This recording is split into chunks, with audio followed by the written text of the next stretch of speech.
Hi and welcome back. This is Steve of Bucks Coins. Today I've got for you is a PreDecimal coin hunt. I'll be looking at a handful of coins I took out of my PreDecimal box for this hunt, and I'll start off with the largest one that I have, the largest coin. And if I just bring this in a little bit,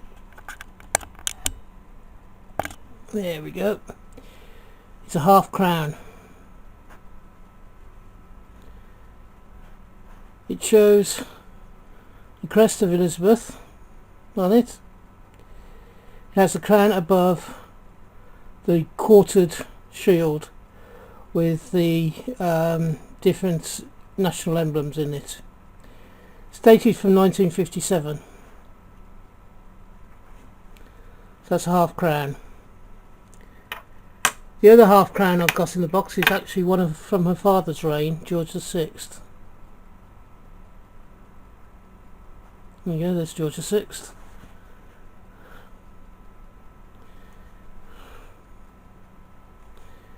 On the back, the big difference between this one and his daughter's is that it has a wasted shield. That means, say, at the centre of the shield it's pinched in a concave type look. Again, it's still got the four symbols in. One of the big differences is on the George VI coin is that you have George's insignia either side of the shield with the crown above it. This one's dated from 6 years earlier, from 1951. So that's the George VI 2 and 6. Next one we go down, and it is the unusual shape coin from the PreDecimals, and it's the threepenny castellated bit. This one, I'll bring that light round just a bit more, try and make that a little bit more obvious. There we go. This one is Elizabeth II. It has this portcullis on the back and is dated the final year of this coin, and is a very high mintage, which is 1967. The second threepenny bit again is her father, George VI. This one on the back does not have the castellation, has the castellation, but it doesn't have the portcullis, which is in his daughter's reign.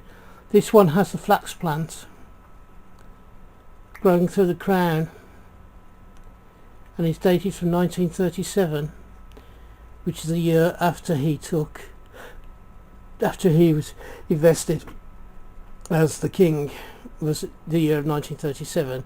He actually took over the throne from his brother David, or Edward VIII, in December 1936, which is why 1936 is known as the year of the three kings. There's a bit of useless information for you. Next we have a shilling piece. That shilling piece is George VI.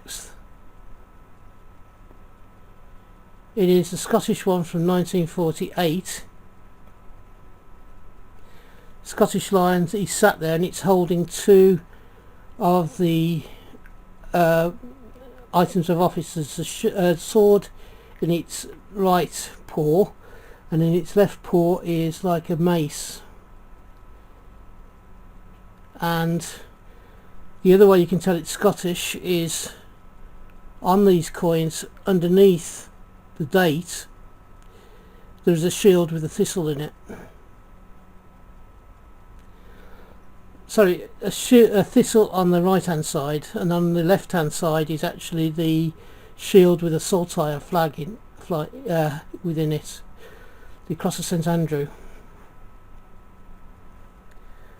I do apologise, my mistake. And following that, straight away, another shilling. This one has the English lion on it, which is standing on all fours astride a crown. This one's dated 1947. There are no motifs as to the emblem of the country that it represents. But this is the English crown. This is the English lion.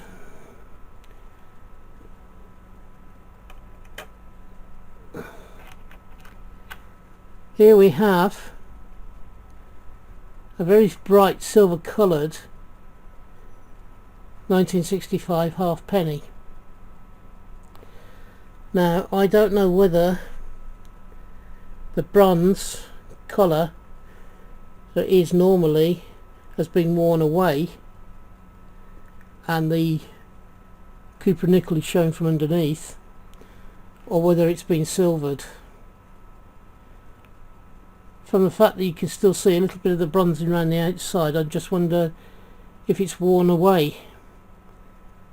Although, to be fair, if it's worn away, how come the Golden Hind hasn't worn?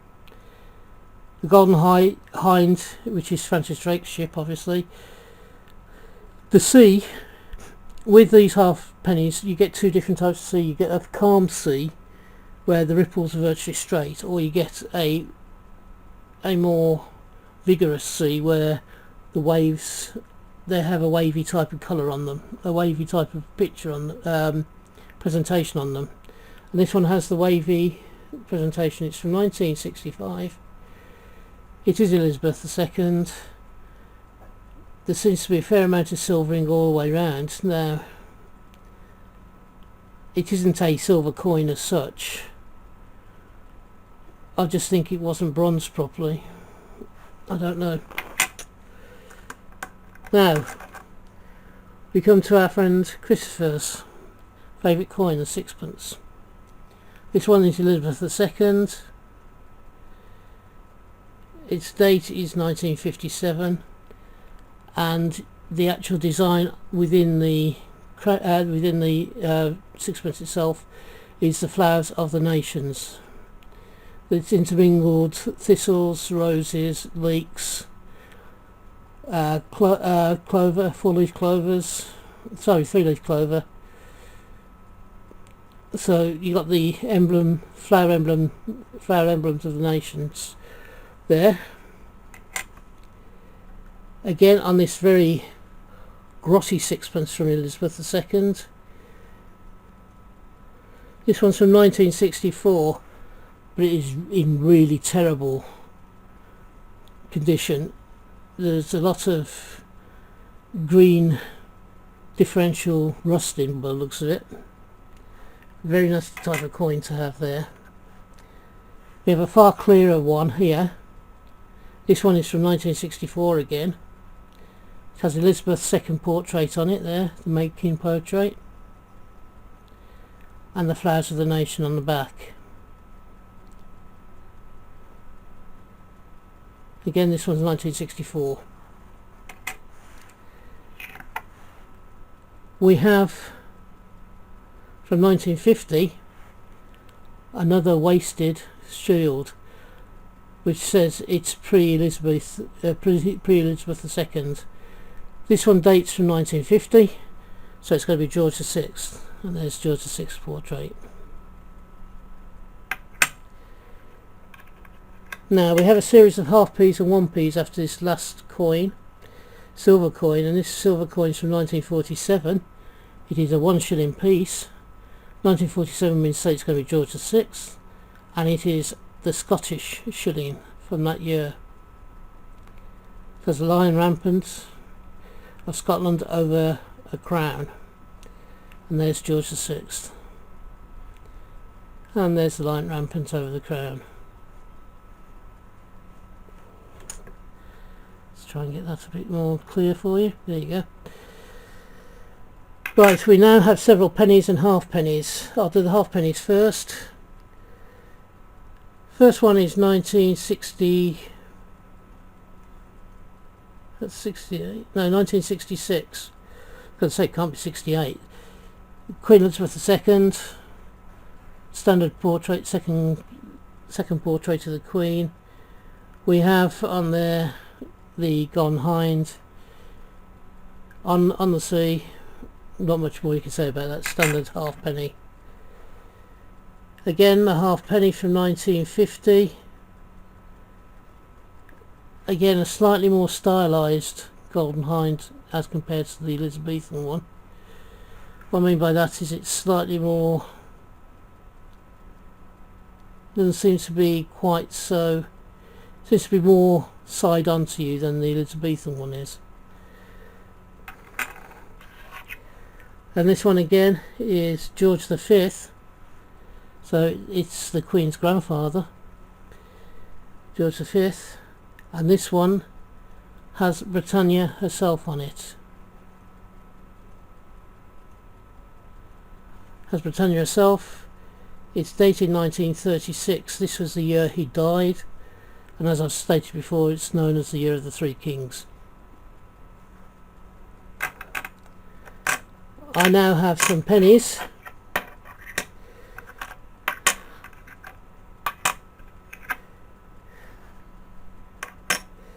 We have one, they're all reasonably old. This one's George VI.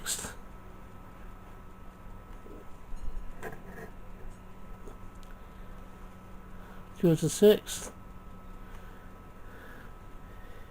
It's a Britannia from 1938. It has on it the, just behind Britannia where she's seated, it has a lighthouse, and it has the calm sea alongside Britannia. Sometimes you see that slightly more rough than is in this coin. This one is a George V. Again, this one has Britannia seated, but there is no lighthouse in the background, and it is from 1929. There's no lighthouse on the left hand side of the coin in the background, as there is with the George VI coin. Again, George V, 1919. I can't see any mint marks on it, so it's not either the Heaton or the Kings Norton mints, who also minted the pennies in the year of 1919. It has Britannia. It's, the condition of this one is slightly rough in the sense that both the one and the penny are starting to fade. You've lost the detail in Britannia's shield, but it's still a viable penny. You can make out what it is. So it's not the highest condition one, but it's a decent condition one. And this one is 1914. So this saw the whole of the First World War and all the way through the Second World War. It looks quite faint in the background. The King's head is very well defined. However, the back here is very worn. Britannia, you can see the outline of Britannia. You can see the one penny when you sort of twist the coin in the light. You can make out where the one penny is, and you can make out the date is 1914. But as I said, for a coin that's seen 2 world wars, it's not in too bad a nick. And the last one is a very badly worn Queen Victoria. It's the young Victoria. It's got a what they call the bun head. If you look at the Victorian coin, there's like a bun at the back of her head, so that's why it's known as a bun head style of coin. It is dated 1886. Again, the detail in the background behind Britannia you can't see very well. Britannia herself is still reasonably well formed. The date itself is legible. The one and the penny, which are right on the outside of the coin, are slightly or quite badly worn.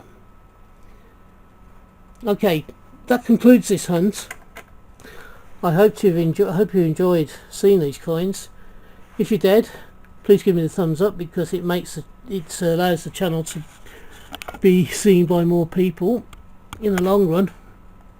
So if you can smash the thumbs up for me if you've enjoyed this video, I'll be very grateful. If you haven't yet subscribed to the channel, please do so, as I'd like to see you back here again